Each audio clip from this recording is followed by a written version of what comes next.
Hello there, and welcome back to the channel. In the beginning of my life here in Mexico, my pronunciation wasn't really the best, you might say. I think I've become better now, though I still make the odd slip-up here and there. I'm sure it must be fun when you hear somebody who is not Mexican trying to speak Spanish at times. Yes, it kind of, I don't know, maybe it sounds cute to them in a way, but the Mexican way is at least he's trying his best. I say I'm improving, but I always remember, when was it? No, we were at a Tox restaurant. I love Tox. It's a nice place for breakfast. It's down Miguel Alemán into Apodaca, somewhere along there. It's a lovely place. I like breakfast there. They have some very good traditional breakfasts. But I always remember that along with the breakfast, they would either serve you tea or coffee, as well as the orange juice or grapefruit juice that was included. And I remember the waitress turning to me and saying, "¿Qué quieres, señor?" And I said, "Un té negro, por favor." And she turned and said, "Un qué?" "Un té negro, por favor." "No entiendo." "¿Qué quiere?" So, in slow Spanish, like I would in explaining in very slow English, I said, "Un té negro, por favor." And I thought that was quite clear, really. And still, she shook her head and said, "No entiendo. ¿Qué es?" And then my wife said, "No, él quiere un té negro." "Ah, un té negro." I thought that's what I said. She was either not paying attention or I had a complete cock-up with my pronunciation of something as simple as black tea, please. So I've gradually now got to know that the accent on the vowels is all important for the stress. It kind of gives that emphasis. Whereas for learners of English, there's no such thing to guide you into knowing where the hell you meant to stress which syllable. There are words like bolígrafo, which is a biro.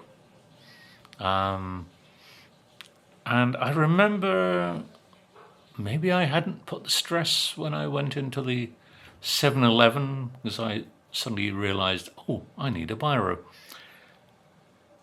And I said, "Un bolígrafo, por favor." She went, So maybe bolígrafo or bolígrafo. I wasn't sure. And still, no. Then I said, as is the word for a pen, una pluma, por favor. And it was like, no. Mind you, she wasn't really sure what the two items were, really. Then I happened to see on the shelf there were some big biros, blacks and blue colours. And I said, "One of those, please." She turned and looked at the shelf and went, "Oh, that's what they are they?" See, and I got what I wanted. What I seem to have problems with are those long Spanish words, which are sometimes a combination of different pieces, rather like German. It's made up of this is something that is this and this and this. And some of these words I really have a problem with. They just look so impossible. You see this word that's so long, you think, how the hell do you say that? To be honest, I do slip up on some of those, even some which are actually quite simple. but it's just that combination that makes my mouth fail in its gymnastics. So here are 5 that I kind of have problems with, and I'm going to use analog technology here and not use little pop-up on the screen. So here are 5 words that I have a little bit of a problem. Please excuse my pronunciation of them. So the first one is this.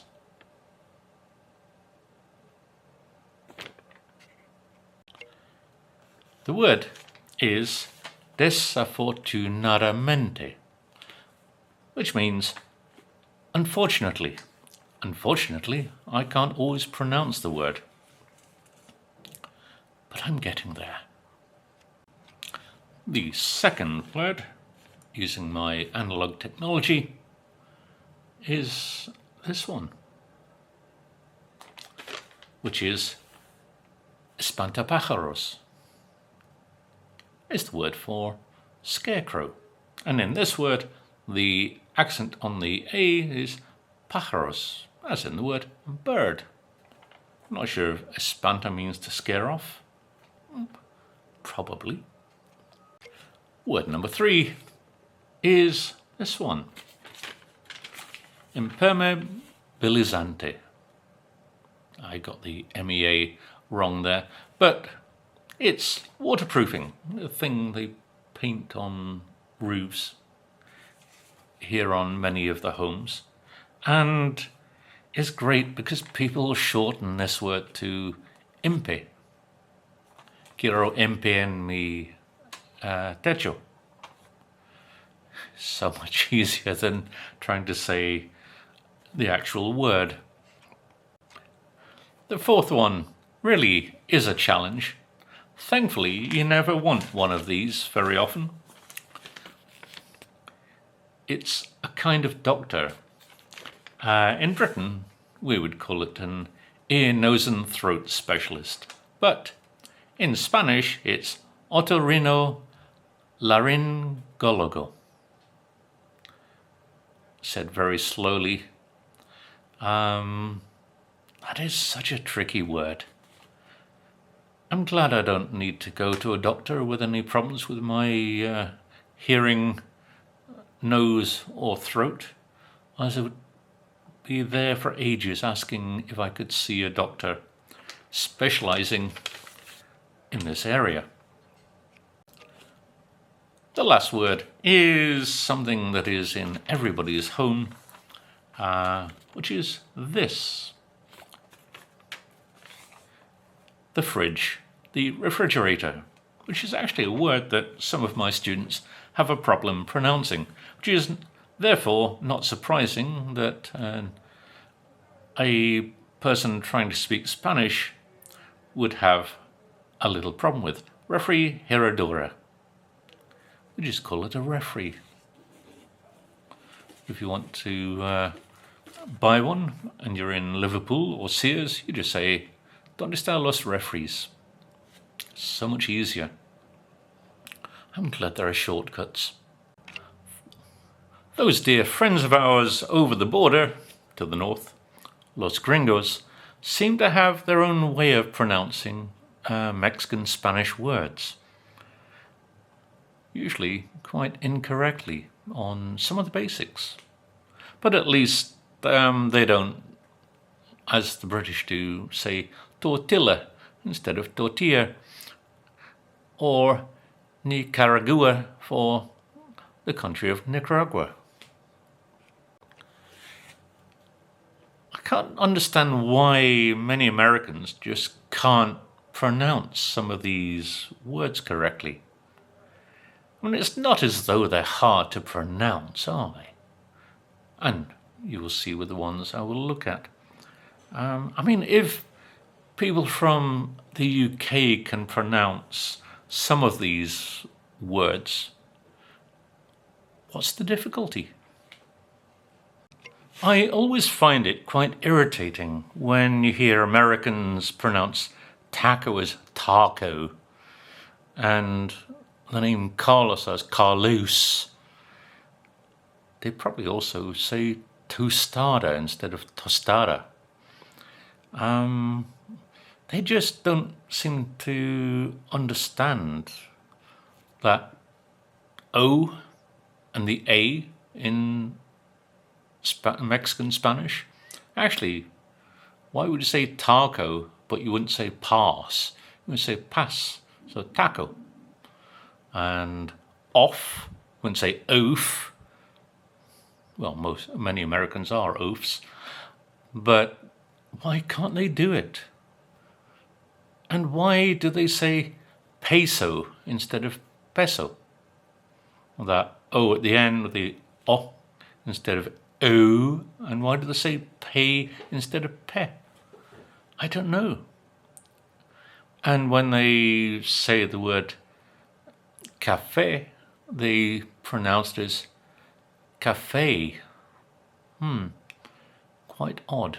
But then again, in Britain, instead of saying salsa, they say salsa, as many celebrity chefs seem to do. Why salsa? I mean, it's an A. Why is it all? I don't know. I don't know how Americans pronounce salsa, to be honest. Hopefully not the British way. But when it comes to the pronunciation salsa, it's just a case of, why?